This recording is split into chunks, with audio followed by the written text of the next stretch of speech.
అపవాది యేసు ప్రభు వారిని కూడా బాగా శోధించింది. ఆయన శరీరధారిగా ఉన్నాడు కదా అని అపవాది ఎంతో ఆయన లోబర్చుకుంటానికి చూసింది. కానీ ఆయన శరీరధారిగా వచ్చినప్పటికైనా ఆయన ఏ పాపమును ఎరగని వాడుగా అపవాదిని జయించేవాడుగా అక్కడ మనకు కనపడుతూ ఉన్నాడు. ఈ లోకమంతా, ఈ లోక రాజ్యములన్నీ నీకు ఇచ్చేస్తా, సాగిలపడి నమస్కారం చేయన్నది.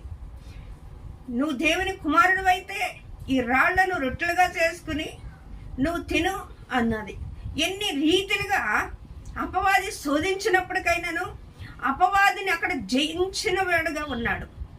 ఎవరైతే అపవాదిని జయించేవారుగా ఉంటామో, ఎవరైతే అపవాది మాటలకు కానీ తన ఆలోచనలకు కానీ తన తలంపులకు కానీ మనం తిప్పుకొట్టేవారుగా ఉంటామో ఆ అపవాది వాళ్ళ జోలికి రాదండి. ఎందుకంటే దానికి తెలుసు